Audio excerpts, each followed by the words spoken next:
to Hotel Bar Sessions, the podcast where three philosophers sit down at the end of a long conference day to chop it up at the hotel bar, which, as we all know, is where the real philosophy happens. Welcome back to another episode of Hotel Bar Sessions. I'm Lee Johnson, and I'm joined, as usual, by my co-hosts, Rick Lee and Jason Reed. Today, we're going to be talking about attention and distraction. But before we get started, let's get everybody's drink orders and your rants or raves. Rick, what are you drinking, and what are you ranting or raving about this week? Oh, sorry, I was just looking at TikTok.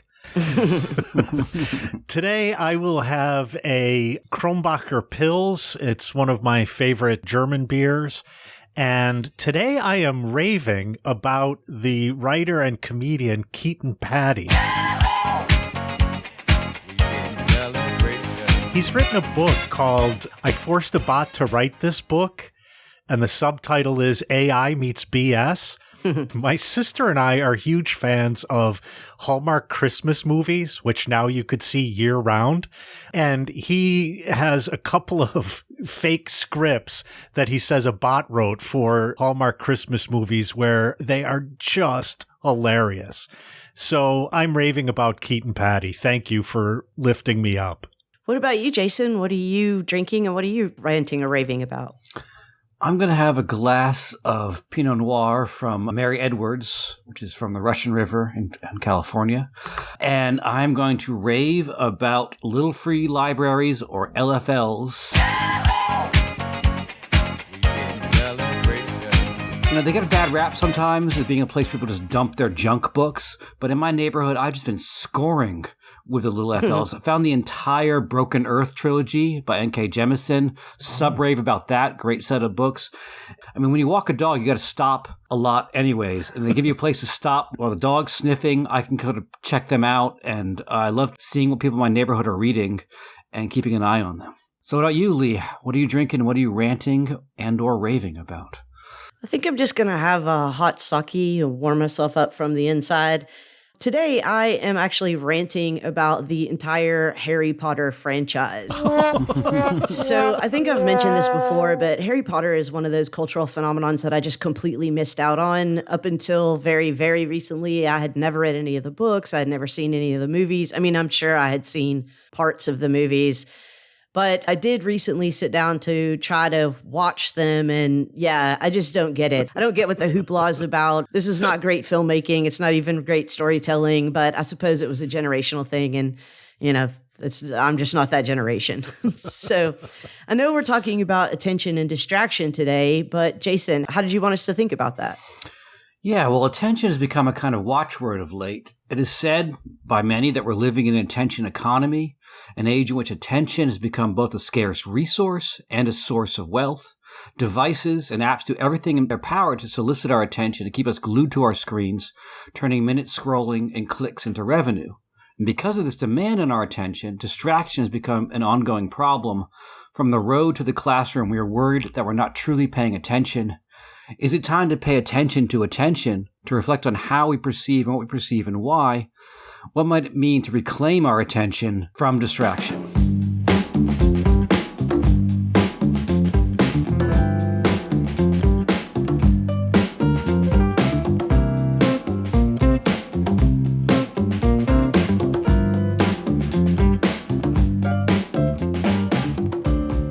As is my habit, I'm going to ask a definitional question first, and I want to know, what is attention? Is it a faculty? Is it an activity? What is it, Jason?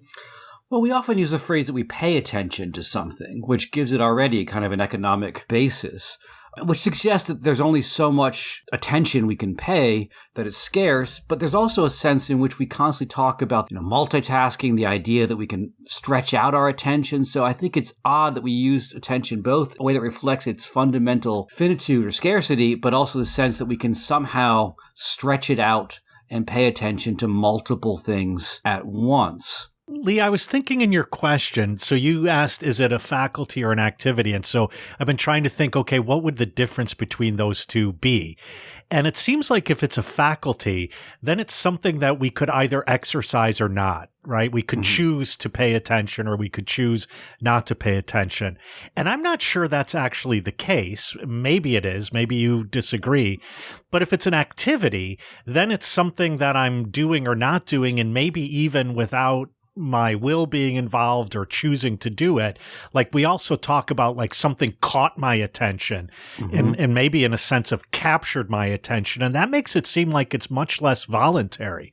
So I don't know. What do you think? Is it a voluntary thing or not? I think that it can be voluntary. I think that it can be an activity of using our faculties in different ways. And so in that sense, I agree with you that it's probably not a faculty in the normal way that we think about faculties.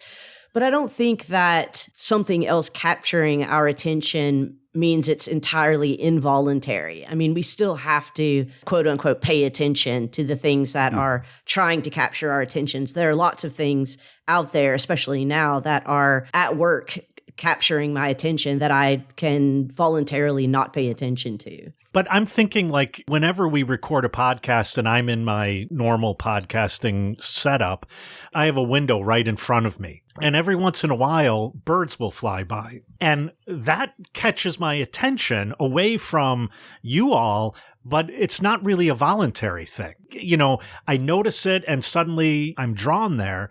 And I don't think I have any choice about that. And so the reason I bring that up is because I'm wondering whether today we have a lot of birds flying around in the sense of various things calling out to us and grabbing our attention away from us. I think one of the other things that makes me question whether or not it's a faculty is the social nature of attention. Like very often what catches our attention is other people's attention. Like I think the classic example of this is walking down the street and noticing other people looking up. It's hard not to look up as well when a group of people stop and start looking up or looking in a certain direction. It's hard not to notice other people's attention. And that makes me think that it's not quite an individual faculty. It's a social relation. That often we are paying attention to other people's attention. And this happens when we're out in social spaces and we notice what other people are looking at, but it also happens and gets sort of like mechanized in the way in which a lot of social media tries to draw our attention to things by suggesting that this is what other people are paying attention to, right? Trending topics, etc., where sometimes we just want to know what other people are talking about. We're distracted by other people's attention. There's an interesting tension there, though, because, well, I like your point about social media and the algorithm, especially as you just mentioned, the trending topics and so on, that does have a social dimension. But of course, I engage those in a kind of non-social way. I'm looking at my own phone. I'm looking at my own computer screen by myself. So there's a fundamentally also non-social element to social media grabbing our attention. Yeah, there's also all of the tricks of the social media trade where we now know that, tremendous amounts of research have been done on exactly what kind of notification sounds will capture our attention, exactly what kind of colors in advertisements, for example, will capture our attention. So I do agree with Rick there that there is an involuntary dimension to our attention being captured against our will or independent of our will, we might say. But I do think that Jason's right, that even that those things capture our attention is because of a social world that we've built in which certain sounds indicate certain things, certain colors indicate certain things.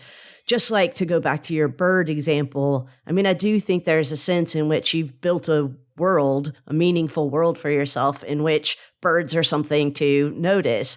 Whereas, other things are not. For example, I imagine when you're walking down the sidewalk, you don't notice every ant that crawls by. And there are ways in which that could be changed, social interactions that could change that. For example, if we all shared a suspicion that stepping on a crack actually did break your mother's back, we would notice cracks on the sidewalk.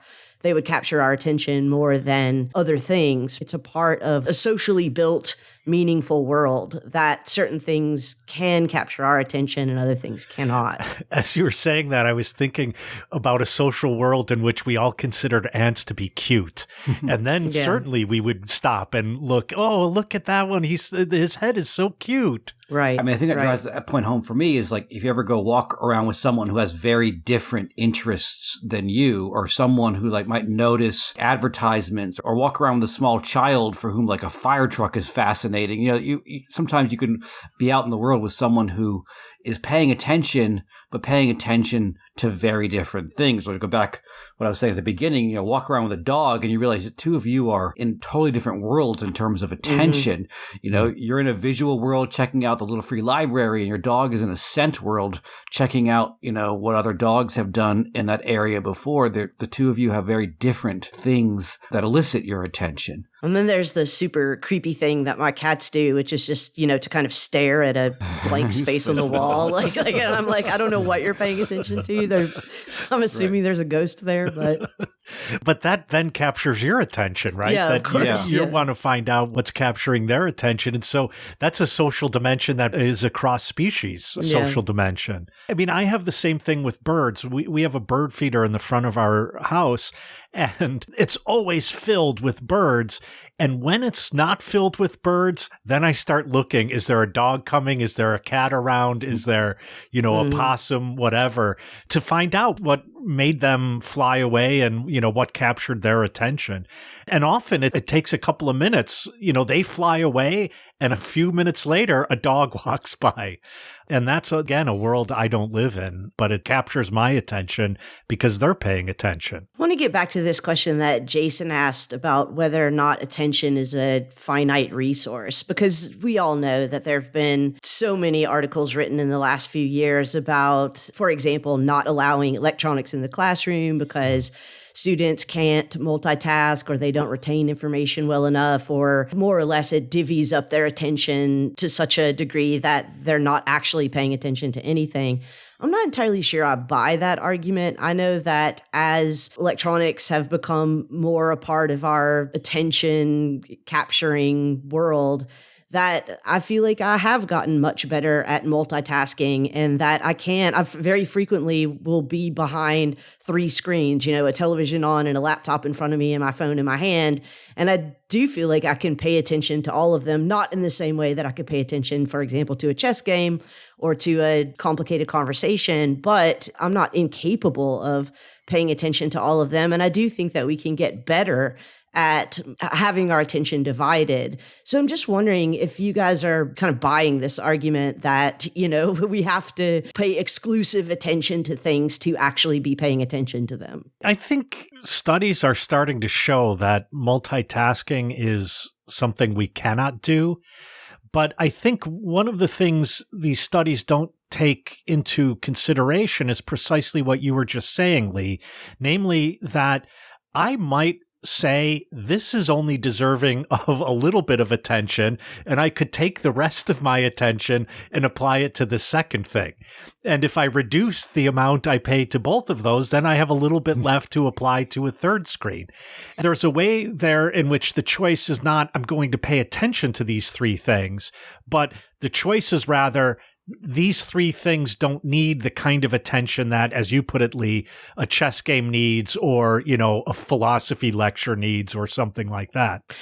I'm wondering if it might make more sense to talk about attention, not in terms of the amount of attention, but the intensity of attention. So, for example, if I were hanging off a cliff for my life, that would literally be the only thing I could pay attention to. Right. The intensity of that attention would not allow me to, check my social media on my phone or plan for tomorrow's meals, But that's about the intensity of the attention. And that's why I think, when I use this example of being behind three screens, they each require a different intensity of attention. I mean, most of the time, when I have the television on and I'm doing other things, the television is just sort of occupying my face. I'm not really paying attention to it. I can adjust the intensity if, something captures my attention or if I want to follow something, but I can do other things that require more intense attention at the same time. Right. Lee, I'm pretty sure that even if you were hanging off a cliff, you would still be looking at TikTok. I mean, that's a fact. True fact. Yeah, I find myself having to constantly adjust my level of attention. Like, I'm the kind of person who will turn off music while parallel parking because I don't want anything else in that moment. Or I'll turn off music when I get into very difficult traffic. I'll just want to pay attention to that situation. But other situations, I almost need something to make a boring activity bearable. Yeah. Like a while ago, I had to stack a cord of wood and I put on some of this podcast actually, and it made the whole thing, I didn't even notice what I was doing because what I was doing was so rote and repetitive. I didn't even notice it or how long it took until I realized I'd listened to like 2 hours worth of podcasts and I was done. So sometimes I need to distract myself from what I'm doing to make what I'm doing even doable. Sometimes I need to turn everything else off and be able to focus. And I find it difficult to go from the day-to-day sort of like multi-screen level of awareness where I'm constantly paying attention to several things to getting into a moment where I'm really trying to focus. It takes a while to adjust the level of my attention. And when I first sit down to like read a book, which is very different than a screen, there's always a moment where my brain is still kind of zigzagging between things, and it takes a bit for me to cultivate a more intense level of attention. But this is a different take then on the question about, is attention a resource, and if so, is it a limited one or not? Because there's a way in which if it's a resource and it's limited, that means I might pay too much and I have less left to give. In other words, I wonder, and you hear old people complaining about this and the media sometimes complaining about this, that, the kids these days, they no longer are able to pay attention. As if either they haven't developed that muscle, right? So it has a kind of muscle analogy there. They haven't developed the muscle enough, or they've overstrained it and therefore they can't use that muscle when they need it. I find myself these days less able to pay attention even when I need it, and having to do all sorts of things in order to corral my attention way more than I used to. Just to give an example, in the coming term, I'm teaching a graduate seminar on Descartes' meditations. And to sit down and go through Descartes' second meditation and follow the argument and, find all the nuances and so on, I need to kind of trick myself into paying attention. I don't know, maybe this is only anecdotal, but I feel like that has developed more recently, and I used to be able to pay more attention more easily. If I could just add another twist here, because I think that we're talking about attention, whether or not it's an activity or a faculty or a resource, as something that helps us get things done, right? And I think it's important to remember also that sometimes attention can prevent us from getting things done. So, for example, there are things that the more you pay attention to them, the more incapable you are of doing the thing that you want to do. A lot of people talk about this with athletes being in the zone, right? Like if you're shooting a free throw, it needs to be so rote, so practiced that you don't pay attention to it. Or a pitcher in baseball, the more they pay attention to what they're doing, the more they get out of the zone and are incapable of doing this thing that, that they really need to do without paying attention to it. So attention is also a very weird thing because we think about it in terms of accomplishing tasks or enabling us to accomplish tasks, but often it can impede us from accomplishing tasks. Yeah, I think about that when I play tennis. When you learn, the instructor is constantly saying, okay, small steps, turn, racket back, follow through. When I'm actually playing tennis, if I'm focusing on that, I'm going to miss the ball every single time. Right. I was just thinking about playing guitar. If I had to think where every single finger goes, I would never be able to play. I get confused when I watch a cable news channel like CNN or MSNBC. because their screen these days is now filled with all sorts of flashing bits and scrolling things and talking faces. And then they put what used to be a lower third, but now it's more like a lower eighth, the person's title or whatever. And sometimes I just look at the screen and I wonder, what do they want me to pay attention to? Or is the point they don't want me to pay attention to any of this? Sometimes when I focus on everything that's going on, I get really confused and a little exasperated.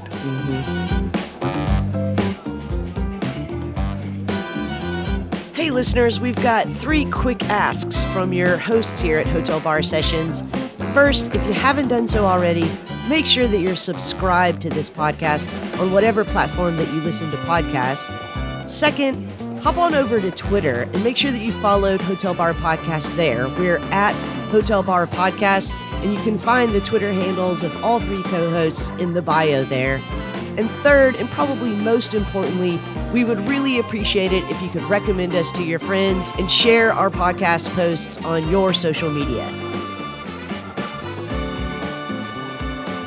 One of the things underlying a lot of the recent interest in attention is the idea that there's been a profound transformation of the nature of attention because there are just so many things to pay attention to. For a long time, but even within our memory, I remember an age in which there were 3 channels to watch and there was nothing on TV, when there was a scarcity of things to pay attention to, and now it's the reverse, right? There's a scarcity of attention and there are way too many things to pay attention to. There are too many television stations, there are too many websites, podcasts, etc. And so this transformation means that attention has become the scarce resource, not things to pay attention to. And so I'm wondering, and this is why people talk about this idea that we're living in an economics of attention, right? That there are ways in which attention is not only solicited, but also measured, clicks and so on, that there are websites very much trying to get and keep our attention, right? So many of social media, their basic idea is they want to keep you there as long as possible, keep you active and engaged, because your activity drives up revenue based on advertisements or whatever else.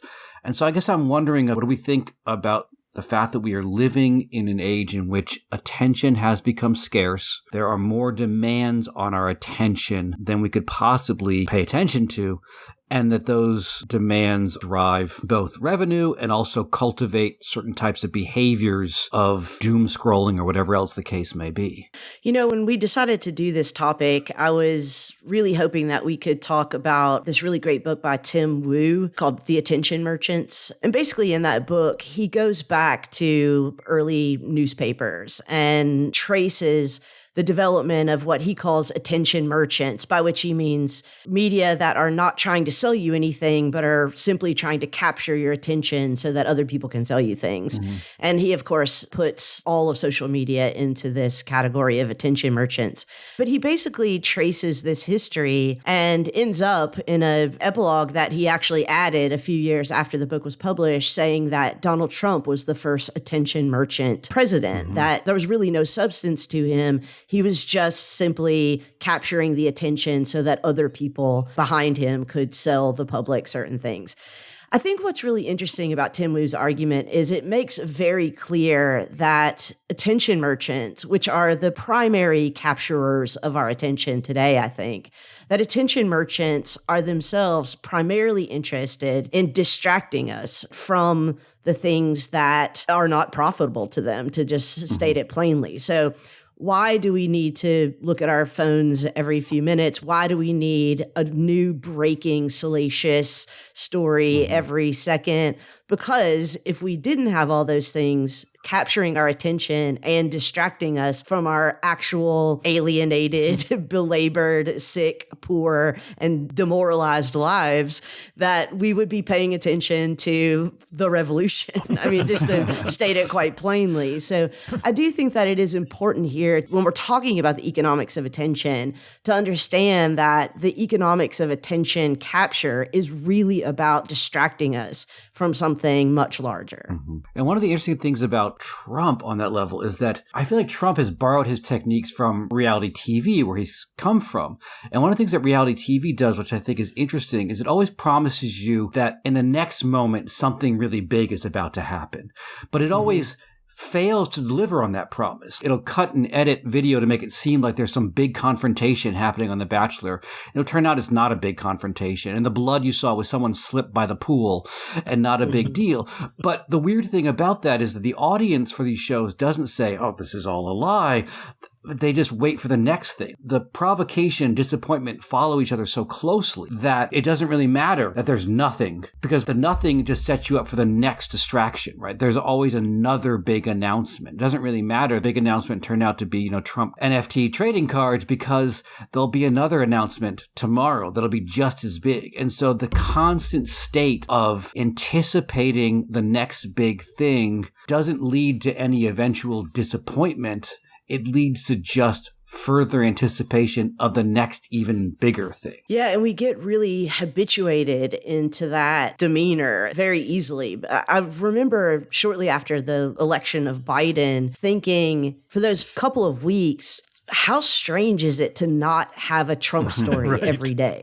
I was so used to that stimulus response mechanism that I noticed that this attention that I had habituated myself to attend to this particular thing literally every day, often multiple times a day, was now just being unused. Yeah, and as you both were talking about distraction, I started thinking that we need to think about distraction literally. So we're drawn away. Distraction is not a not paying attention. Rather, it's a paying attention to something else. And so those merchants of attention are at the same time merchants of distraction, because they need to draw our attention away from what our attention might already be focused on. As you put it, Lee, and I think I agree with you, the kind of misery of our everyday lives under capitalism as it operates today, where our attention is drawn away from that to this never happening huge event on The Bachelor that is finally going to satisfy, and my life will no longer be miserable. Then we become habituated into not wanting the resolution of that, but wanting to be kept in this constant state of expectation. The next tweet is going to be the best one. The next episode is going to solve everything. The next news story is going to now finally explain this to me without 18 chyrons, without some stupid talking head and shouting at each other. And it never happens. And it's because we're in this habituation of expectation that our attention can really easily be drawn away. Mm-hmm. Yeah, and this is not just an economic strategy. This is a long time, well-worn political strategy, capturing your attention in order to distract you from something else, right? This is what weapons of mass destruction was. This has always been a strategy of diverting people's attention away from the things that might not be in the interest of the powerful. Yeah, and I think following up on that, the issue of abortion, the issue of gay marriage, the issue of gender and non-binary and trans people, the issue of immigration and the border, all of this is a distraction that keeps people from paying attention to what actually affects their lives in very real ways. Yeah. But I think one of the things that comes up in Yves Sutton's book, The Ecology of Attention, he talks about what many people call the vector class, the class of people who are industries that try to capture attention. And he talks about two strategies for capturing of attention. One is owning the interface, right? The way in which like Google, Twitter, they all want to be the way you access news and so on, right? Twitter wants to be the place you look to see what's going on with something. And that's one strategy of capturing attention. It's been very effective, right? Because the internet, I think, has changed a lot in recent years. It's less the sort of people just going to random websites. It's a lot of it is filtered through social media as being the first place of interaction and then maybe leaving to go to something else.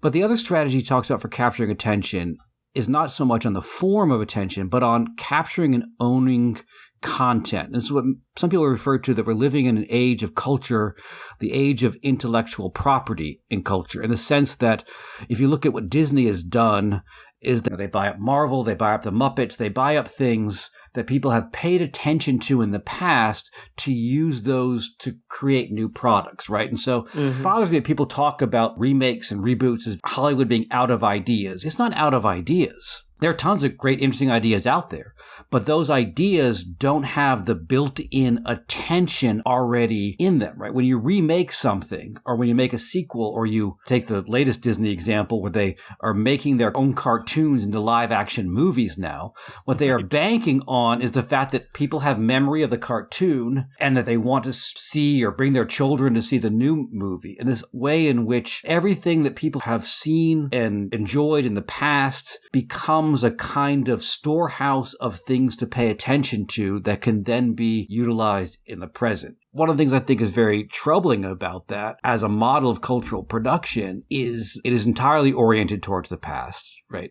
Any new thing is not going to have that bankability built into it. I mean, as someone in Generation X, I almost want to apologize to younger generations. Like, I'm sorry that you're still watching the movies, sequels and remakes of the movies I grew up in. I didn't want to do this to you, but somehow that was the last era in which Hollywood was taking risks. So I'm sorry that there's a new Indiana Jones movie coming out.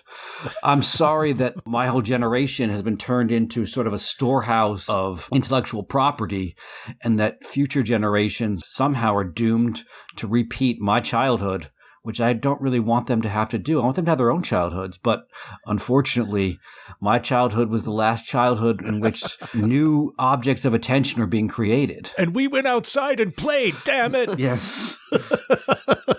It's interesting, though, because, Jason, it feels to me like, especially your example of Disney doing now these live action remakes of what were animated films in the past, is that there's an attempt at what I might call pre-stalgia. That is, they're producing these first, as you say, kind of on the basis of a past, and therefore they're turning on a kind of nostalgia, but a nostalgia that today's viewers actually don't have because they weren't alive during, the first Beauty and the Beast or the first Star Wars. So it's a kind of pre-stalgia that I'm now going to manufacture a nostalgia for you by remaking intellectual property that, in the case of Indiana Jones, let's face it, with that Crystal Skull movie, that shit exhausted itself right there. Yeah. I mean, just to get back to something that Jason said earlier, a lot of this has to do with just the amount of things that have to be out there all the time capturing our attention. There's a necessity to just produce volumes and volumes and volumes of content. And that really brings to mind how difficult and how infrequent it is that you're just bored, right? It's actually really hard to be bored, actually bored, like have nothing to pay attention to. And I wanted to tell you guys this story that a friend of mine who used to teach philosophy at University of Memphis, his name is Amit Sen. So shout out to you, Amit. He used to say that if he could, that he would go in on the first day and tell everyone, you have an A. Right? You have to be here every day and you have to do the work, and I'll grade it, but you're going to get an A if you are here every day and you just do the work. And he said, for some of you, you're going to say, oh, this is great. This is easy. All I have to do is show up and do the work and I don't even have to do it well. He's like, but for some of you, you're going to find this very boring. And some of you still won't even do that. You won't come or you won't do the work. But if you can just make yourself do it, you'll still get an A. And maybe you'll have some time to sit there and think about why you're bored and why you're here, why you're in college, if this is boring to you, if you can't find anything interesting in this, And I sometimes borrow a part of this. And I'll say to my students at the beginning of every semester, look, I'm going to make it as easy as possible for you to do well in this class. I'm going to make every effort I can to make you want to be here, make this interesting, to use the language we've been using, capture your attention. But if you're here and you can't find anything interesting, then you really need to think about your boredom. Like, why are you in college if you can't find anything interesting in a class like this? Because I know this is an interesting class. I teach medieval philosophy a lot for our undergraduate majors, and I used to teach a selection of texts by Duns Scotus, who is one of the most complicated philosophers, both in terms of his writing and also just conceptually and in terms of his argumentation. And one day I come into class and the students are like, this text is awful. And I'm like, what's wrong with it? And they said, well, it's not relatable. And I stopped for a second and I thought about it and I said, you know what? Did you ever consider that you're not relatable and that's why the text is not relating to you? Because a relation is a two-way operation. And so maybe you should make yourself relatable and open yourself to the text. And I think that issue of relatability really does mean it has the ability to capture my attention. And if it doesn't have the ability to capture my attention, then it's not relatable. Mm-hmm. But there again, notice both with your example, Lee, and with my example, the reflex is to put the blame on the thing. It's boring. It's not capturing my attention, and not to put the blame on me. Like, why am I not engaged with this? Why is this not capturing my attention? And what maybe could I do in order to put myself in a position where this does speak to me? It does capture my attention. Yeah, it's kind of the flip side of your bird example earlier. We were sort of crediting the birds with capturing your attention, but it's just as much about you as it is about the birds. Yeah. When I was growing up, if I told my parents I was bored, they would really pretty much say, that's on you. You got toys, you got games, you got, art supplies, like there's outside. That's really on you. We're not here to entertain you. And if you're bored, you got to ask yourself the question, why are you bored?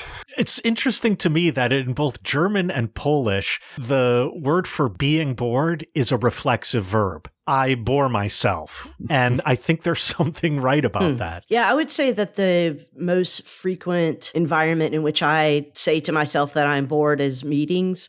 Right. And I do think that that's because they're not capturing my attention in a way that I find meaningful. So just again, going back to the process of habituation where you say these are meaningful captures of my attention or these are meaningful things to pay attention to and these aren't. Yeah, I'd rather be paying attention to something else. Right. and in case of meetings, I'd rather be paying attention to almost anything else. Anything else. Yeah, right.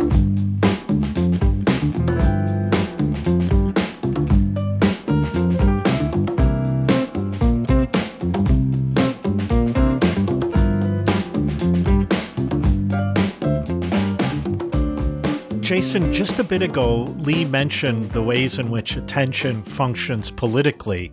And I'm wondering whether you think that rather than focus on the economics of attention, or in addition to focusing on the economics of attention, we should also focus on the politics of attention. And then how does the politics of attention work? Yeah, well, I think, one of the things that comes up in Zeynep Tufekci's book, Twitter and Tear Gas, and other things she's written is this idea that the old paradigm we used to talk about politics and information was one of censorship. And that one is completely, in some sense, defunct. The ability for governments or other institutions to control what gets out there is kind of impossible given the channels of information. And the new strategy is not one of censorship, but one of managing attention and distraction. This sounds like a shift from what Foucault calls biopower to something that we might call infopower.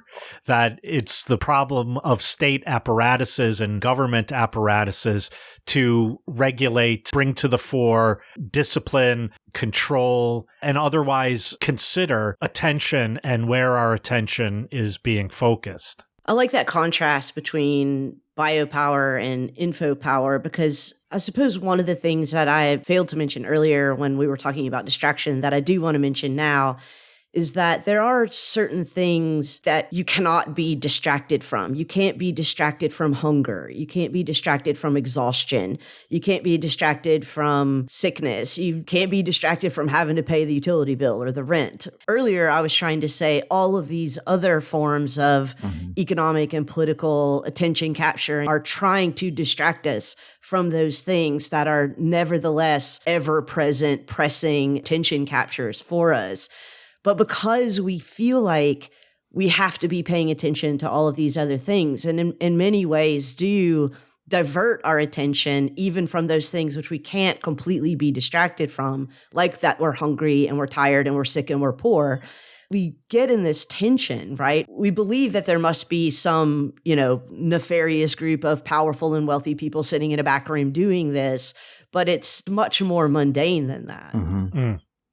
And there's a way in which the powerful group of people sitting in the back room is a way of trying to make sense out of something that doesn't otherwise make sense.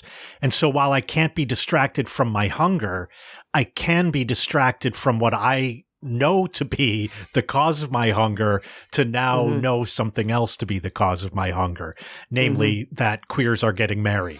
Right. And you can be distracted from your comfort and your security. I mean, one of the things I think is interesting is that there's been a lot of studies talking about this in recent years, and that's not the first time this has happened, but like narratives around increased crime, which are entirely, to some extent, fabricated. And they're fabricated at an interesting intersection between, on the one hand, the media's old adage that if it bleeds, it leads, that crime stories get attention. But at the same time, then there's also the political dimension of it, that the focus on crime does distract people from other sorts of problems they might be confronting.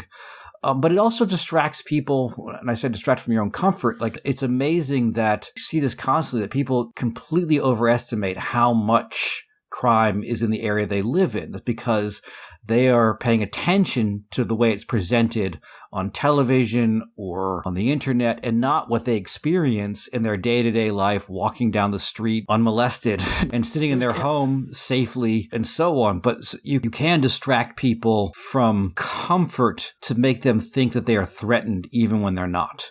So I do think, going back to what you're saying, you can't distract people from things that are very immediate, but people who have no immediate pressing hunger or cold or lack of security can be distracted into, in some sense, forgetting how safe and comfortable they are and believing themselves to be threatened when they are not. It's always been interesting to me that when Trump would talk about the American carnage that's going on, I think Chicago was pretty much his ground zero for that. And it boggles my mind to think about why someone in Sioux City gives a crap about the violence that's going on in Chicago, because it has absolutely nothing to do with them. And if they would actually pay the right attention to what's going on in Chicago, they would see that the violence is actually incredibly racially and economically distributed in ways that, once you find it out, you're like, yeah, of course, I could have told you that in advance, that there's more violence in poor communities, and in communities where they're predominantly white and wealthy, there's very little crime. But the ability to distract people out of their safety in Sioux City and make them vote for certain politicians based on the understanding that there's violent crime in Chicago is a remarkable capture of attention. Yeah, it makes me think of, in the German ideology, Marx famously says, the ruling ideas are the ideas of the ruling class. But he also says in that text that life determines consciousness. Consciousness doesn't determine life, which would suggest that people's life experiences should shape their understanding. So it's always a riddle there, how it is that people who have one set of experiences can take on the ideology of a different class. And I think that what solves that riddle to some extent is precisely the politics of attention and distraction. You get people to forget the immediate conditions of their own lives and to think about something else. Like, as you said, the obsession people have in rural areas about urban crime in cities that they don't live in and never intend to visit, and this complete overestimation of that urban crime as being part of the way they make sense of the world, where you have people, bragging about, what was it, the guy who, the hillbilly elegy guy, who's now an elected representative from the great state of Ohio. Vance. Elected senator. Yes. Right. Tweeted at one point that he was going to New York City and he knew it was like The Walking Dead there, but was it like The Walking Dead season 2 or season 4? I don't know what that means. I never really watched The Walking Dead. But, this inflated idea of how dangerous cities are by people who make it their point not to go there. And this ability to forget about what you immediately experience and have the mediated experience of television, internet, etc., shape your worldview is, I think, one of the powerful elements of this politics of distraction or attention. So you begin to live in a very different world than the world you experience, because in some sense, the world you experience is like the room you're sitting in, and you're watching the birds flutter by, and you're having that shape your sense of the world because the birds are so much more interesting, engaging, frightening, whatever. All of this proliferation of content is drawing us away from what actually is impoverishing me, what actually is making me suffer in my day-to-day life, the fact that I don't have health care, the fact that I am poor and that there are no good union jobs that can pay me a living wage. And so I have to work at Walmart and be a gig worker for both Uber and for DoorDash and for TaskRabbit and so on.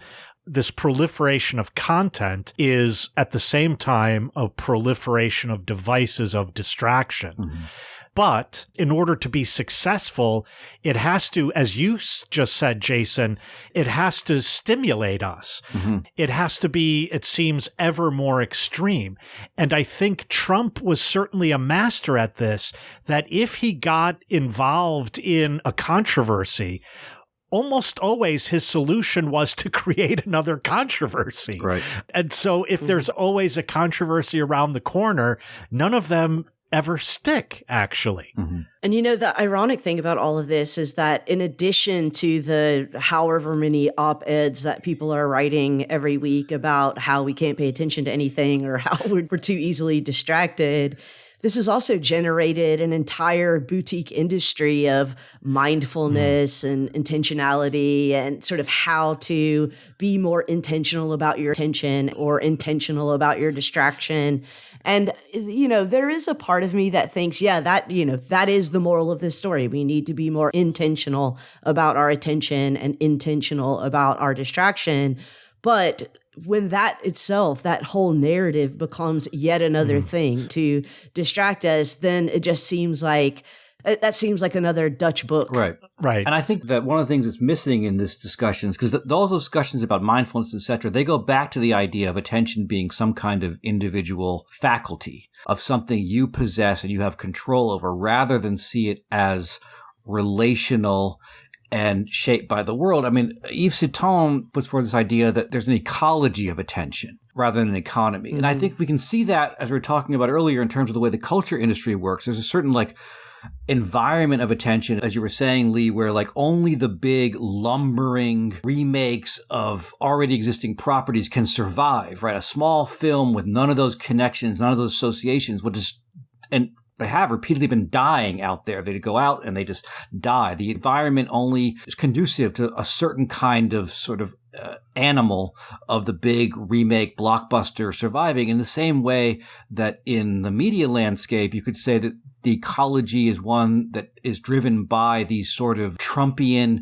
constant invocation of scandal or issue that constantly is a moving target. And I think that one of the things we have to think about is the ability to cultivate not just other practices of attention, but other spaces of attention. And I think we see this. I mean, we know because we're teachers that the classroom is a kind of space of a certain kind of attention. There's a certain thing that happens when you're in a room and a bunch of people are all trying to think about the same thing, think about the same text. There's a way in which that attention in its trans-individual nature gets ramped up.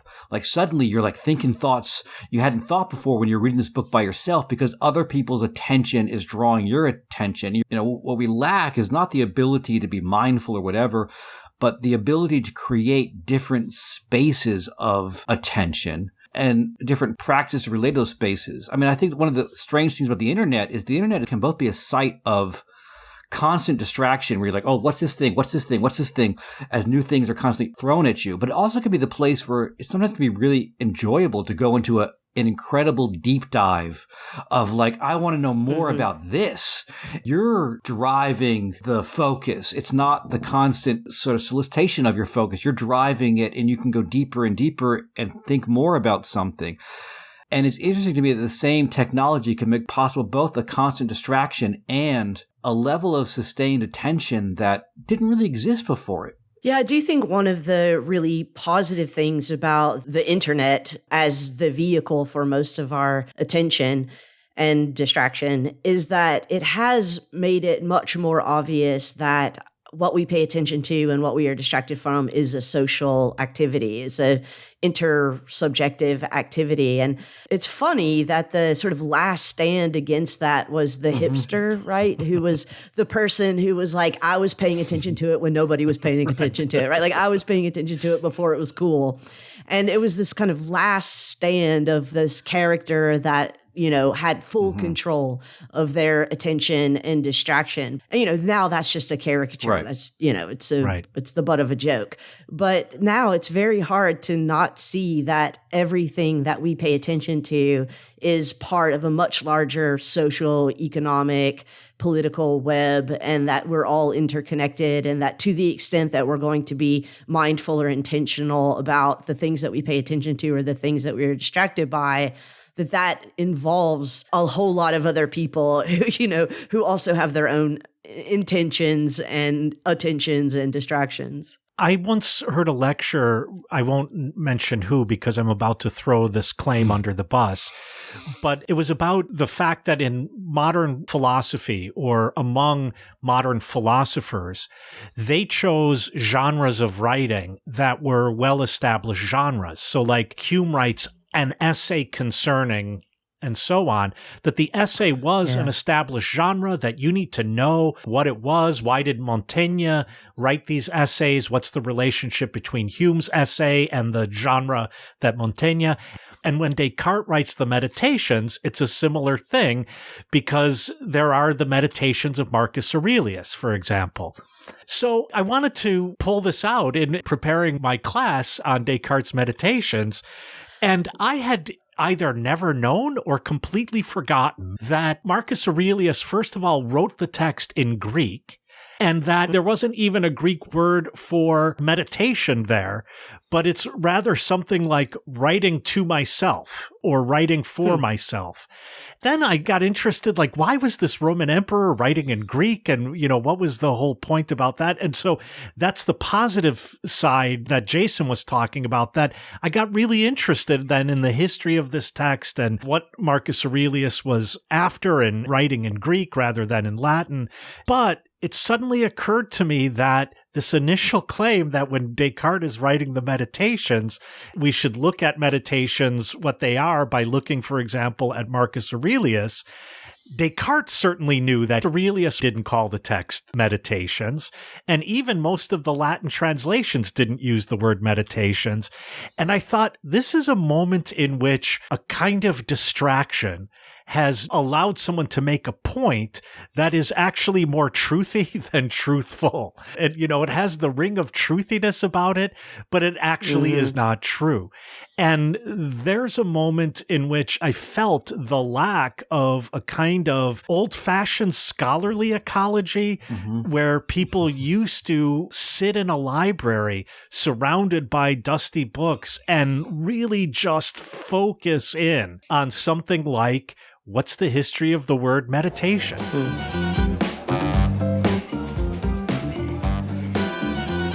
Hey, we couldn't hear you while you were shouting into your headphones. So if you have feedback or suggestions for future topics, or if you just want to pick a fight with one of our co-hosts, or in fact all of us, just visit us at www.hotelbarpodcast.com and click on the interactive page.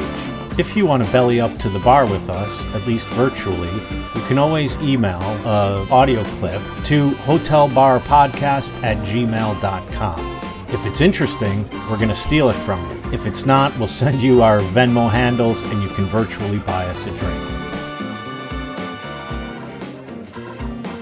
Well, guys, it looks like our bartender is giving us last call and we've got to get out of here. I really appreciated paying attention to you guys in this conversation, but I was wondering if you had any last thoughts that you wanted to leave our listeners with. Toward the end of this, I started worrying that some of us were on the verge of saying the kids these days can't pay attention.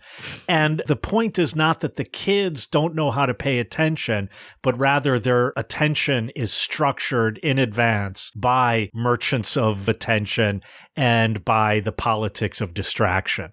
So we're talking about a certain social and political moment that we find ourselves in right now. Yeah, I agree with that. I wouldn't say anything about attention that I wouldn't apply to me. I can't pay attention these days. And sometimes you just have to go with it. You know, I used to be someone who would bring like Hegel or Deleuze to read on a plane. And that was insane because I couldn't focus there. So now I bring science fiction novels to read on the plane, and I'm much happier because I understand that space is conducive to a certain type of attention and not very conducive to another type of attention. So sometimes you have to go with it. Other times it becomes a matter, I think, of being able to take control of the conditions of your own attention, to focus on what you want to focus on and not let your focus be dictated by the world around you. And so sometimes that means not just the mindfulness stuff, but the recognition that attention is relational. Attention has its own infrastructures and structures that it relies upon, and to try and cultivate and find the kind of relations and structures that can be conducive to being able to pursue your own attention, because none of us want to be boring. And the way you become boring is by paying attention to what everyone else is paying attention to, because then you find yourself trying to, as we often do on places like Twitter, trying to come up with the most clever dunk on Musk when everyone else is dunking on Elon Musk that day. And it's a futile thing. It's better to pay attention to something else that day and maybe have something truly interesting to say. Well, listeners, we really do appreciate you giving us your attention for this last hour, or distraction, whichever it was. And we wanted to say again that if you want to help support this podcast, you can do that by visiting our Patreon page. That's patreon.com/hotel bar sessions. Guys, I hope one of you have called a cab. Wait, why did I say a cab? Nobody calls a cab. Guys, I hope one of you are sober enough to drive. I'm watching YouTube videos. I'm watching YouTube videos while driving. I hope that's okay. That's cool with me. I'm on TikTok as usual. Bye. All right, I'll catch you guys next time.